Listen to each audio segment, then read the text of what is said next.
लक्ष्मण यादव जी, दलित राजनीति को लेकर मेरा सवाल है। देश में भी दलित राजनीति पर बहुत ज़्यादा विमर्श है।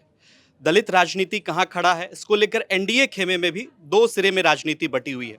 बिहार लिए चलते हैं, मांझी का अलग रुख है और चिराग पासवान का अलग रुख है, कोटा विदिन कोटा को लेकर के। आपकी क्या राय है? और उसमें पीडीए कहाँ खड़ा है, ये मेरा अगला सवाल होगा। कोटा विदिन कोटा को लेकर के जो दलित पॉलिटिशियन हैं, उनमें भी मुख्तलिफ राय है। आपकी क्या राय है? ये मैं फिर से कहूँ, सबसे अच्छा इसका जवाब ये होगा कि दलित समाज के बीच से इस विमर्श को खड़ा किया जाए। दलित समाज के बीच जो इस पर सवाल और आरोप लगाए जा रहे हैं उस पर भी बात की जाए। दूसरा, दलित समाज के उन तबकों के बीच अगर ये बात आ रही है जो हाशिए पर रह गए, जिनको कहा जा रहा है कि सब कैटेगराइजेशन से उनको फायदा मिलेगा, तो जिसको फायदा मिलेगा उसके लॉजिक को भी सुना जाए। और जो ये कह रहा है, जैसे 3 सवाल है, मैं इसी में अपना पक्ष भी रख रहा हूं। पहला सवाल ये है कि अगर कहीं सरकारी नौकरी और सरकारी शिक्षा दो ही जगह रिजर्वेशन लागू है, आप उसको बांट दोगे, शेड्यूल कास्ट और शेड्यूल ट्राइब को डिवाइड कर दोगे। मैं प्रोफेसर रहा, 100 पॉइंट रोस्टर 200 पॉइंट रोस्टर बनता है। शेड्यूल कास्ट की पहली पोस्ट आती है 7वीं, शेड्यूल ट्राइब की पहली पोस्ट आती है 14वीं। आपने 2 डिवाइड कर दिया, शेड्यूल कास्ट को 2 भाग में बांट दिया, शेड्यूल ट्राइब को 2 भाग में बांट दिया। तो पहली ट्राइब की पोस्ट आएगी 14वीं, और जो दूसरी आएगी वो तो 28-30 में आएगी। और 28-30 वाली पोस्ट भरने में कितने 100 साल लग जाएंगे। एक तो ये बात है। इसका मतलब जो कैटेगराइजेशन है वो कहीं उनके हक को कमजोर नहीं कर रहा है क्या? क्या उनकी यूनिटी को ब्रेक कर रहा है क्या?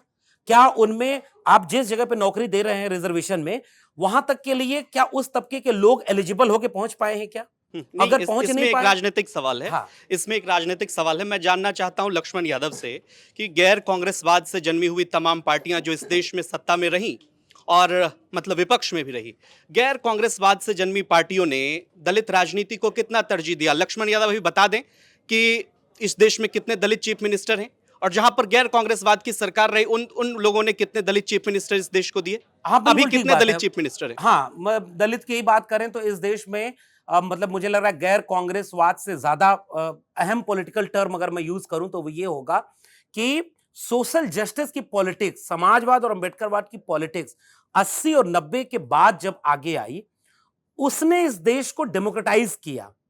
जो अब तक हम लोग बात कर रहे थे ना, बार बार की जाति पर बार बार बात आ रही है, फिर ये होगा। रजनी कोठारी एक बड़े प्रोफेसर, उन्होंने कहा कि अब मीडिया में क्या डिबेट हो रही है, राजनीति का जातिवादीकरण हो गया है। रजनी कोठारी ने कहा कि जातियों का राजनीतिकरण हुआ है। तो जब जातियों का राजनीतिकरण हुआ तो उनमें से दलित चीफ मिनिस्टर भी आए, ओबीसी भी आए, ये सारे, चाहे मायावती जी आई, मुलायम सिंह आए, लालू प्रसाद जी आए, नीतीश कुमार बाद के दिनों में, और वो धीरे धीरे आगे बढ़ रहा है। आप कह रहे हैं दलित राजनीति का भविष्य क्या होगा? मुझे लग रहा है उसका जवाब दलित समाज देगा। दलित समाज के लिए मेरा कहना यह है कि वो संविधान को बिल्कुल क्लियर मानता है। वो किसी भी ऐसी बीजेपी या आरएसएस की ताकत के साथ जो नेता चलेगा उनको अपना मसीहा नहीं मानता। जो लड़ता है, जो डॉक्टर अंबेडकर के सपनों का भारत बनाना चाहता है, संविधान बचाने के लिए क्लियर खड़ा है।